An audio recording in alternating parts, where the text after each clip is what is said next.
Buenas tardes con todos. Recuerden que vamos a ver en este caso clases de refuerzo en cuanto a química y biología, ¿no? Por recordarles que las clases van a ser grabadas y tal vez tienen dudas en sus materiales de refuerzo, pues obviamente pueden revisar el video para mayor información. Dicho esto, comenzamos con las clases. Vamos a revisar un poquito de las sales, en las cuales nosotros vamos a colocar distintos nombres. En este caso vamos a ver cómo se forman. Vamos a volver a repasar todo ello, ¿ya? Para que les vaya bien en su tarea de refuerzo. Listo. Empezamos entonces. Las sales, recuerden que yo les decía que se pueden dividir en tres. Puedo obtener sales binarias, puedo tener sales ternarias y puedo tener sales cuaternarias. Cualquiera de mis tres sales se forman, en este caso, a través de la combinación, se podría decir, de un metal, un no metal. Algunos se forman con oxígeno, otros se forman con hidrógeno. Todos en este caso se forman con elementos de la tabla periódica. Por recordarles también que cada uno tiene su nomenclatura. Cada uno tiene, en este caso, un proceso de llamar a las sales. Cuando sean binarias, no es lo mismo a denominarles a las ternarias y no es lo mismo nombrar a las cuaternarias. Son diferentes, ¿no? En este caso vamos a ver la nomenclatura de las sales binarias. Vamos a ver cómo se forman, cómo se nombran nuestras sales binarias. Listo. Empiezo en este caso a primero escribir el nombre del elemento no metálico. Vamos a hacer un ejemplo. Vamos a escribir al cloro. Vamos a hacer con el cloro. Listo. Entonces, al momento de que yo realizo, en este caso, con mi elemento cloro, primero obviamente escribo el nombre del elemento no metálico, pero en vez de escribirle cloro, en este caso, yo debo, la terminación vocálica del elemento químico se sustituye por uro. Entonces no sería cloro, sino sería cloruro. Recuerden, por uro. Se sustituye por uro. Entonces, ¿qué hago? Pues obviamente yo cambio, en vez de cloro, va a nombrarse como cloruro. Obviamente, seguido de ello se coloca la preposición de. Cuando yo coloco la preposición de, cuando yo tengo elementos, cuando yo tengo en este caso metales de valencia fija. Cuando yo tengo metales de valencia fija, ahí coloco la preposición de. ¿Por qué son de valencia fija? Porque solo tienen una valencia. Ahí en este caso coloco la preposición de. Y a continuación, pues, el nombre del elemento metálico, ¿no? El nombre del elemento metálico. Entonces, ¿cuál es el elemento metálico? Como yo menciono, si colocamos en este caso la preposición de en, en nuestros elementos metálicos, ¿no? En nuestros elementos metálicos yo coloco la preposición de. ¿Por qué? En este caso, cuando tengo elementos metálicos de valencia fija. Listo, entonces, ¿cómo sería si yo tengo al sodio como elemento metálico de valencia fija? Pues se le denomina cloruro de sodio. Se le denomina cloruro de sodio. Y listo. En cuanto a la notación química de las sales binarias, ¿cómo yo escribo? Pues recuerden que las sales binarias se forman a partir de un metal y un no metal. Entonces, para escribir la fórmula química de las sales binarias se coloca el símbolo del elemento metálico, en este caso el zinc, seguido del elemento no metálico, el cloro. El paso número 2 se coloca el número de oxidación correspondiente en la parte superior de cada símbolo. En este caso el zinc tiene 2 y el cloro -1. Vamos a trabajar con -1. Los valores modulares de los números de oxidación se intercambian en los elementos y se colocan como subíndices, recuerden, ¿no? Se colocan como subíndices. Yo tengo primero, se colocan en la parte superior como índices. Después intercambio, en este caso las valencias, y se colocan como subíndices. Recuerden que los subíndices que sean divisibles para el mismo número se simplifican, ¿no? Para obtener así la relación más sencilla. Entonces, las sales binarias, ¿qué decíamos? Las sales binarias se, se forman a través de un metal más un no metal. Recuerden que decía que los no metales siempre se utilizan de dos familias, de los halógenos y de los anfígenos. Solo de dos familias utilizo, ¿no? Utilizo de los halógenos y de los anfígenos. Solo de esas dos familias. Y recuerden, los halógenos con valencia 1, los anfígenos con valencia 2. Vamos a realizar un ejercicio. Vamos a nombrar al hierro con el azufre. Miren, tengo yo, en este caso, un ejemplo con hierro y con azufre. En cuanto a mis sales binarias, hablando de que se forman a través de un metal y un no metal, tenemos a mi no metal, en este caso, de los halógenos y de los anfígenos. Mi no metal, en este caso el azufre, pertenece obviamente a la familia de los anfígenos. Mis anfígenos, ¿qué valencia siempre deben tener en este caso? 2. Por ello, tengo la valencia 2 aquí, ¿no? Colocada. Recuerden que el hierro, en cambio, tiene valencia 2 y 3. Entonces, ¿qué sucede cuando tiene valencia 2 y 3? Pues más 2 y más 3. Oso utilizo cuando tiene la valencia menor y cuando tiene la valencia mayor. En este caso estoy diciendo que el azufre tiene 2. Por ello, entonces, utilizo oso para nombrar a mi compuesto. Entonces, recuerden que yo decía que debe tener la terminación uro. Por ello, el azufre en este caso sería sulfuro. Y obviamente el hierro, en este caso con el prefijo 2, termina con oso. Entonces, por ello es sulfuro, el hierro, oso, ferroso. Sulfuro, ferroso sería nuestra nomenclatura tradicional. Nuestra nomenclatura sistemática, en cambio, tiene, obviamente debemos poner igual la terminación uro, pero aquí cambia. Aquí ya no ponemos el nombre tradicional, ferroso, sino aquí colocamos el nombre del elemento, que en este caso es hierro. Entonces, en nuestra nomenclatura sistemática sería sulfuro de hierro y colocamos la valencia que tiene mi hierro. ¿Cuál es la valencia del hierro? 2. Miren, en este caso nuestros índices son simplificables. ¿Por qué? Porque en este caso son divisores para el mismo número, ¿no? Miren, la mitad 1, la mitad 1. Si puedo simplificar, recuerden que siempre simplifico, ¿no? En este caso sí hubo cómo simplificar y por ello simplifico y doy resultado a mi elemento, ¿no? Esto en cuanto a las sales binarias. Vamos ahora a ver a las sales ternarias u oxisales. Vamos a ver cómo se forman nuestras sales ternarias. Hasta aquí. Mientras tanto, tal vez tienen alguna duda, alguna inquietud.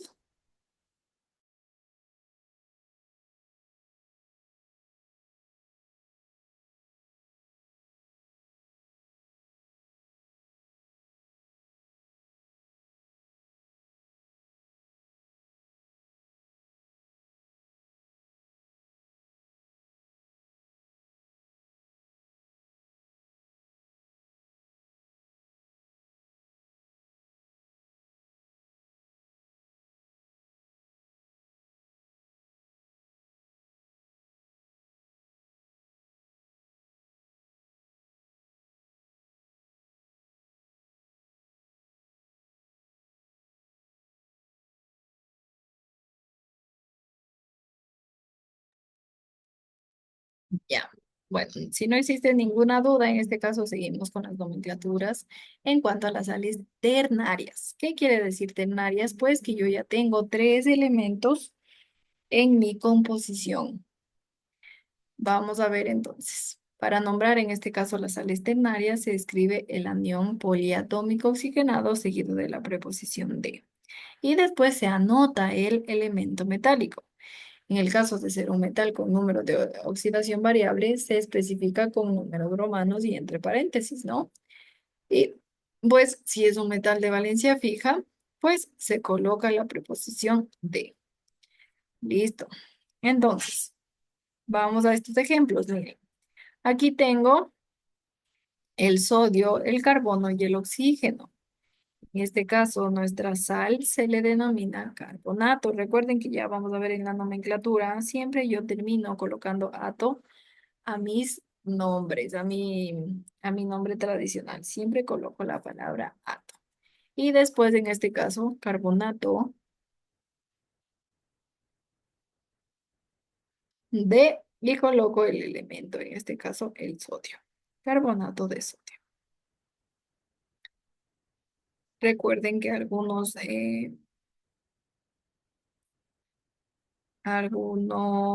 ¿qué sería? Esta es la tablita de algunos de los prefijos que tienen, en este caso, nuestras sales ternarias. Miren, aquí tengo yo el nitrito, el nitrato, el sulfito, el sulfato, el fosfito, el fosfato, el carbonito, carbonato, hipoclorito, clorito, clorato, perclorato. Algunos en este caso de los compuestos. Entonces, nuestras sales ternarias se unen a través de un metal más un anión poliatómico oxigenado. Entonces, vamos en este caso a nombrar a nuestras sales ternarias. Miren, vamos a colocar en este caso, ya tenemos un ejemplo. Tengo yo al galio. Y vamos a ver cuál es nuestro prefijo. Miren, aquí tengo yo. Vamos a ver en la tablita. ¿Cuál era? ClO2 y con -1. Tengo el ClO2. Tengo el clorito. El clorito hemos colocado en este caso para nombrar a nuestras sales ternarias. Miren, es el metal más el anión, ¿no? Entonces, en este caso vamos a unir nuestros elementos, ¿no? Unimos el galio, que obviamente, ay, espérenme, que no estoy con mi pizarrita. El galio, listo. ¿Y qué tenemos aquí? El cloro, o 2, que en este caso va con el índice 3, ¿no? Miren, el índice yo tengo 3, entonces bajo como subíndice en este caso y ya he formado yo mi sal ternaria. ¿Cómo nombro? ¿Qué menciono en este caso? Que debemos de escribir la terminación ato de nuestro radical en este caso y colocamos de cualquier prefijo, ¿no? Entonces, ¿cuál tenemos nosotros? Hemos colocado el clorito. Entonces, en nuestra nomenclatura tradicional sería el clorito de galio, ¿no? Clorito de galio. ¿Por qué clorito de galio? Porque en este caso nuestro radical es perteneciente al clorito. Miren, ClO2 y aquí también tengo ClO2. Entonces sería en este caso clorito de galio. Y en cuanto a nuestra nomenclatura sistemática, pues colocamos en este caso clorito de galio y colocamos en números romanos, recuerden, ¿no? En este caso, ¿cuál es el, el número de oxidación que colocamos del galio? Es 3, ¿no? Miren, el galio en este caso está con 3 de número de oxidación y por eso colocamos en números romanos el 3. Y listo, esto en cuanto a las sales ternarias. Vamos ahora a hablar de nuestros hidruros metálicos, que son nuestros elementos finales, ¿no? Entonces, ¿cómo vamos a hacer nuestros hidruros metálicos? Pues vamos en este caso a realizar a través de la unión de un metal más el hidrógeno. La unión de un metal más el hidrógeno. Entonces, ¿qué menciono en este caso? Metal más hidrógeno formo los hidruros metálicos. Vamos a formar. En este caso, miren, he colocado ejemplo, en este caso del sodio más el hidrógeno. Recuerden que siempre el sodio es valencia fija. Entonces, obviamente debo colocar la palabra de, porque es de valencia fija, ¿no? La preposición de. Yo coloco siempre la preposición de cuando es un metal de valencia fija. Entonces, en mi nomenclatura tradicional, formo yo al hidruro de sodio. En la sistemática siempre nombro de derecha a izquierda hidruro de sodio. Y en la nomenclatura stock, hidruro de sodio, colocando siempre entre paréntesis el número de oxidación que tenga el sodio o que tenga el metal. El sodio en este caso tiene +1, entonces por eso coloco hidruro de sodio 1. Hidruro de sodio 1. Listo, ahora nos vamos a colocar ahora metales de valencia variable. Recuerden que yo les decía que los metales de valencia variable ya no se coloca el prefijo de. Miren, yo ya no tengo el prefijo de. Entonces, en este caso, ¿qué coloco? Al momento de obviar el prefijo de, yo ya coloco en cambio la palabra oso ico porque ya tienen valencia variable. Entonces, en este caso, al colocar el oso y el ico, pues tengo, se podría decir que un metal de valencia variable. El mercurio tiene valencia 1 y 3. 1 siempre coloco la valencia menor oso y la valencia mayor ico. Y con eso trabajo. Mi nomenclatura tradicional, el hidruro mercurioso, en este caso, tiene valencias +1. Por ello coloco el oso, porque tiene valencia +1, que es la menor de sus dos valencias. Y valencia +2, en cambio, hidruro mercúrico. ¿Por qué hidruro mercúrico? Porque tiene, en este caso, la valencia mayor. Por eso coloco ico. En el intercambio valencias, formo el compuesto y nombro en mi nomenclatura sistemática de derecha a izquierda, de derecha a izquierda. Entonces, aquí sería hidruro de mercurio y aquí en cambio sería dihidruro de mercurio. ¿Por qué dihidruro? Porque recuerden que siempre si yo tengo subíndices, siempre debo nombrar. En este caso es 2 y por eso coloco dihidruro, ¿no? Listo. Hasta aquí hemos visto en cuanto a química, ¿no? Ahora vamos a ver biología. Espérenme un ratito para buscarles eh, lo que estábamos viendo en biología, ¿no? Voy a colocarles el PowerPoint. Déjenme buscar el PowerPoint, que también vimos hoy, ¿no?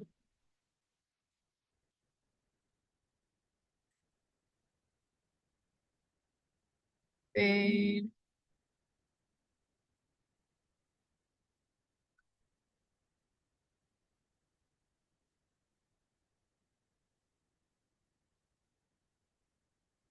ya, listo. Vamos a hablar sobre la evolución de la vida. Recuerden que ya vimos un poquito sobre este tema, vimos algunas teorías. Vamos a volver a, a- a-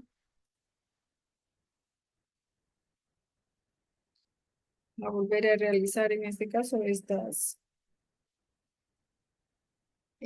teorías, ¿no? Vamos a volver a revisar.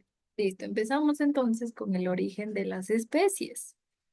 Recuerden que les mencionaba que el origen de las especies se basa en teorías, en este caso tal vez en teorías de creencia religiosa de la época, también basadas en observaciones científicas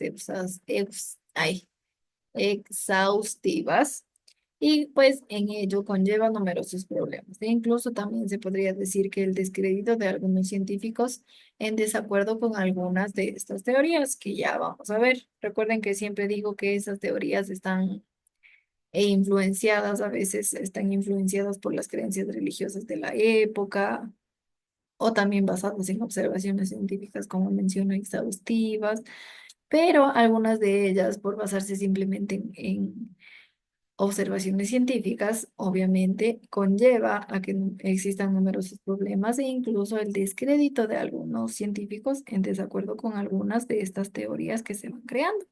Y pues a continuación vamos a conocer algunas de estas teorías. Empezamos con el fijismo y el catastrofismo. Tengo yo, como menciono, teorías en las que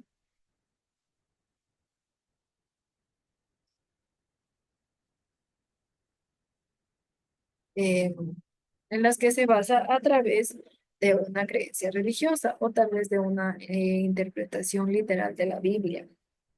Por ello, pues se podría decir que salen dos teorías, la teoría del fijismo y la teoría del catastrofismo. Tengo dos teorías, el fijismo y el catastrofismo. Ambas teorías, pues, están basadas en la interpretación, como menciono, literal.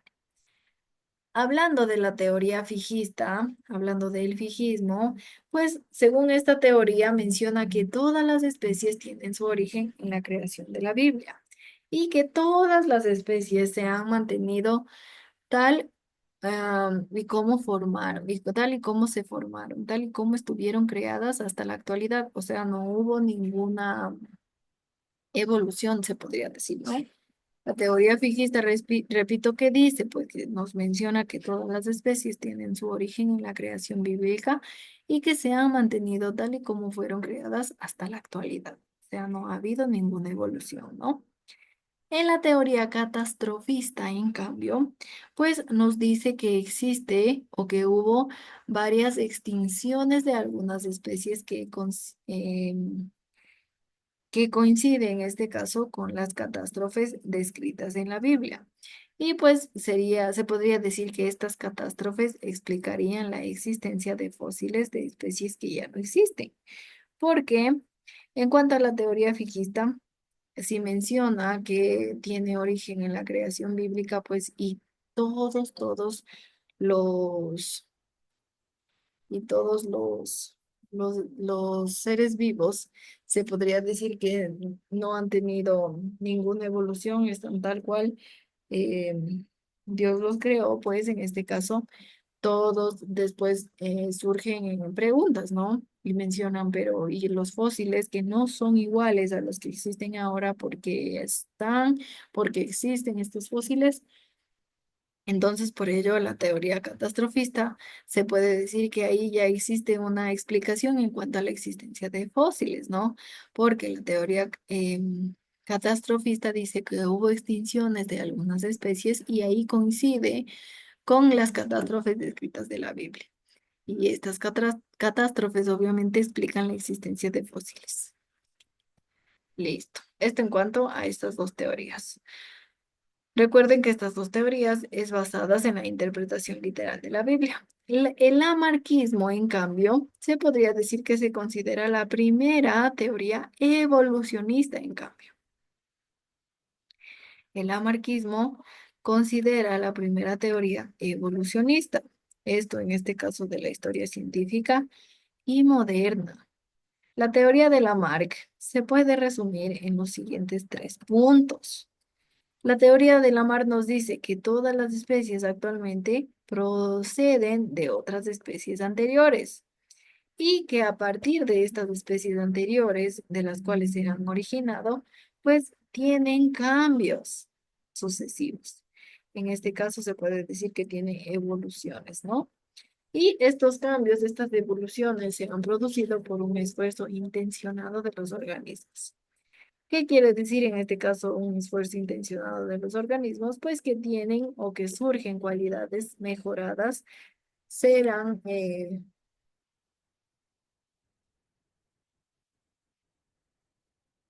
Como menciono, puede decir que tenemos cualidades mejoradas y que serán los llamados caracteres adquiridos, ¿no? En este caso. ¿Qué mencionamos entonces? Mencionamos en este caso que sean, se han producido cualidades mejoradas que han adquirido estos individuos según el esfuerzo intencionado que nos menciona Lamarck que realizan los organismos. Y así estos caracteres adquiridos que estos caracteres adquiridos que tienen los nuevos organismos, pues resultan beneficiosos y estos caracteres pasarán a sus descendientes. Eso es lo que nos dice el lamarquismo, ¿no? En este caso se cree que existe a través de un esfuerzo intencionado de los organismos que existe una evolución. Y pues todos estos caracteres que han adquirido eh, los, los organismos, pues se podría decir que pasan a sus descendientes. Pero tenemos críticas en este caso al lamarquismo y actualmente no se acepta esta teoría de Lamarck por dos razones. Porque los caracteres que pasan a la descendencia de todos nuestros organismos, todos estos caracteres, eh, se les denomina caracteres heredables. Y todos estos caracteres heredables, cuya información se encuentra en el ADN, en este caso, quiere decir que no han desarrollado a través de manera intencionada, sino que en este caso existen a través del ADN. Se encuentra en este caso en el ADN. Y por eso se puede decir que los organismos no pueden inducir estos cambios voluntariamente sobre el ADN. No pueden cambiar en este caso, ¿no? Y por lo tanto, obviamente, se podría decir que no existe una evolución porque los organismos no pueden inducir estos cambios voluntariamente en el ADN, ¿no? Y los cambios físicos y fisiológicos que pueden favorecer a organismos, pues estos no afectan al ADN porque son cambios físicos y fisiológicos. Recuerden que nuestro ADN son los genes que en este caso existen en nuestro cuerpo. No son cambios físicos ni biológicos. Y por lo tanto, obviamente, estos cambios físicos o biológicos, al no estar en el ADN, no pasan a sus descendientes, porque solo los genes, en este caso que contiene el ADN, solo ellos van como caracteres heredables a sus descendientes. Solo esos se heredan a sus descendientes. Listo, hablemos ahora de la teoría de Darwin. En este caso, la teoría y la evolución de Darwin se asientan en tres puntos fundamentales. Nuestra teoría de Darwin nos dice que existen tres puntos que él estudió para crear esta teoría. Nos dice que la variabilidad es uno de estos tres puntos fundamentales. La variabilidad en este caso nos dice que si las poblaciones de los seres vivos no son uniformes, pues se podría decir que no presenta variabilidad en este caso, ¿no? La población de los seres vivos no son uniformes, sino que presentan cierta variabilidad, ya sea mayor o menor en función a la especie observada. Dependiendo de ello, pues existe en este caso variabilidad, ¿no? La adaptación, sí, ante un cambio en el ambiente desfavorable a una especie, pues en este caso se podría decir que existe variabilidad, ¿no? Porque habrán algunos individuos que quizás presenten o presentarán unas características más adecuadas para desarrollarse en el mismo ambiente que es desfavorable. ¿Qué menciono en este caso? Si existe un ambiente desfavorable, siempre va a existir, se podría decir, o siempre van a presentar nuestros animalitos características que se adapten al nuevo ambiente en el que están viviendo. Entonces, esto significa la adaptación. Y en cuanto a la selección natural, pues los individuos mejores adaptados se reproducirán más fácilmente y dejarán así más descendencia que los otros que no se adapten, ¿no? Porque si no se adaptan, en este caso al nuevo ambiente, pueden hasta llegar a morir, ¿no? Entonces, obviamente, los individuos mejor adaptados se reproducen más fácil y así dejan más descendencia. También existe críticas al darwinismo. No obstante, en este caso, se quedaron algunas preguntas que Darwin no pudo solucionar en su momento. ¿Y cuáles en este caso serían las preguntas? Pues cómo se generaba la variabilidad en la población de una determinada especie, cómo pasaban en este caso los caracteres de los progenitores a sus descendientes, y pues estas preguntas quedaron inconclusas porque en este caso Darwin ya falleció cuando Mendel publicó sus trabajos, en los que obviamente Darwin nunca llegó a conocerlos. Y no fue hasta más tarde cuando los conocimientos sobre genética de Mendel permitieron dar respuesta a estas preguntas que planteaba la teoría de Darwin. En este caso, Darwin tenía razón en absolutamente todo lo que menciona en sus teorías. Y esto lo dejó claro con los estudios que Mendel realizó, ¿no? En este caso, ¿cómo es que fue muy aceptable esta teoría de Darwin? Pues porque Darwin viajó por absolutamente todo el mundo hasta llegar, en este caso, a Ecuador, exactamente a las Islas Galápagos, en las que él estudió a los pinzones y se dio cuenta que todos los pinzones presentaban una clara diferenciación en la estructura del pico. Y por ahí recurre en este caso la adaptación, ¿no? Que él mencionaba. Obviamente las especies que están mejor adaptadas sobreviven. Y así llega en este caso que la adaptación, la selección natural, la variabilidad, estos tres puntos fundamentales, pues se dio gracias a los pinzones. Recuerden que los pinzones en este caso obviamente tienen una diferente estructura en su pico porque tienen que adaptarse, ¿no? Entonces, se dio cuenta que los que se alimentaban de semillas tenían en este caso un pico machacador.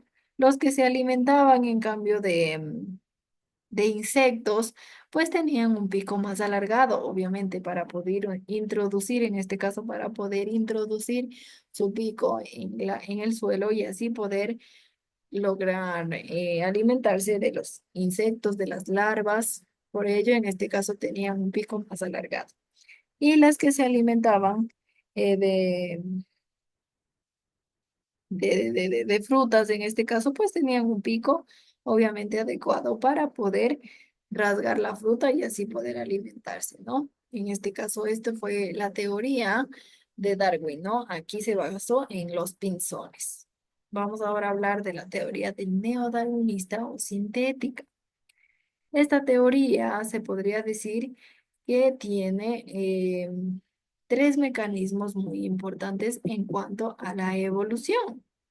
Recuerden que la teoría neodarwinista o sintética toma como base la teoría de Darwin, pero en este caso se podría decir que algunos puntos que él menciona no tuvo explicación.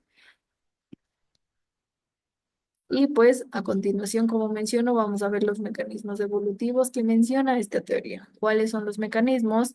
La mutación, selección natural y la derivada genética. Vamos a ver. Miren, aquí estamos en la mutación, en la selección natural y en la derivada genética. ¿Qué menciona en este caso nuestra teoría neodarwinista? Menciona que la mutación es un cambio permanente en el ADN. Repito en este caso, la mutación es un cambio permanente en el ADN. Si el cambio afecta a un gen, pues da lugar a la aparición de nuevos alelos y por lo tanto a nuevos fenotipos. Y en este caso, pues es una fuente de variabilidad la mutación, ¿no? ¿Qué más mencionamos? Las mutaciones se producen al azar, por lo que no siempre presentan una ventaja adaptativa. Como se producen al azar, se podría decir que no sabemos si la mutación puede ser buena o puede ser mala, ¿no? Si la mutación puede ser buena o puede ser mala, no sabemos. Por eso se dice que es una mutación al azar, ¿no? Y pues en este caso, si la mutación, en cambio, se podría decir que es una desventaja, afecta a los gametos de nuestro ADN, los cuales se pueden heredar y así pasar a los descendientes. Esta mutación mala se podría decir, ¿no? Y en cuanto a la selección natural, pues el número de individuos de la población de una determinada especie no puede crecer hasta el infinito, obviamente, no puede crecer en este caso hasta el infinito, ¿no? Y obviamente, ya que los recursos del ambiente donde viven son limitados, por ello, en este caso, no pueden crecer hasta el infinito, sino obviamente se deben ir adaptando a las condiciones en las que viven. Recuerden que normalmente el número de individuos se mantiene constante hasta que existe un cambio en el entorno y así, de acuerdo a la adaptabilidad, pues es un aumento o una disminución de la especie. Por eso este mecanismo lo conocemos como selección natural, ¿no? Que ya hablamos también de selección natural en la teoría de Darwin. Y hablando de la deriva génica, pues esta deriva génica es el cambio de proporción de un alelo de una generación a otra, ¿no? Es el cambio de proporción de un alelo. Recuerden que hablando em, del ADN y del ARN que ya vimos, recuerden que nuestro ADN se forma a través de alelos, ¿no? Entonces, ¿qué nos dice en la deriva génica? Que es el cambio de proporción de un alelo y de una generación a otra, ¿no? Es este cambio de proporción. La deriva génica puede dar lugar a la selección de un carácter aleatoriamente. ¿Qué quiere decir esto de aleatoriamente? Pues puede ser una selección de un carácter sin que este carácter presente una ventaja aparente o sin que haya variado también las condiciones del entorno en el que se vive. Recuerden que solo se da en poblaciones con un número reducido de individuos.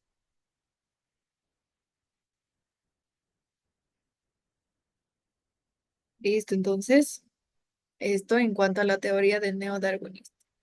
Vamos a hablar de un ejemplo de evolución y en este caso en el periodo de 1850 y 1900 la industria en Inglaterra promovió una evolución en la coloración de las alas de las mariposas de abedul, en este caso, ¿no? Esta evolución se podría decir que nos servirá de ejemplo para resumir la teoría neodarwinista. Recuerden que estamos en este caso hablando de la coloración de las alas de la mariposa de abedul. Pues la coloración de las alas de las mariposas era blanca, miren, y esta coloración les permitía pasar desapercibidas sobre la corteza blanca de los abedules. Los abedules en este caso son arbolitos, ¿no? Y en 1850 se descubrió un ejemplar de alas negras, miren. Y pues esta coloración se originó por mutación y aumento de la variabilidad de la población de las mariposas del abedul. Las mariposas de alas negras tenían una desventaja. Eran más visibles sobre la corteza blanca en este caso y por lo tanto eran más fáciles de detectar para sus depredadores. En este caso pasó el tiempo y el aumento de las emisiones de humo por la creciente industrial provocó que en este caso se volvieran negras las cortezas de los árboles, de los abedules, y por lo tanto un cambio en este ambiente hizo que las mariposas blancas pasaron a ser más visibles sobre la corteza negra, ¿no? Por lo que ahora las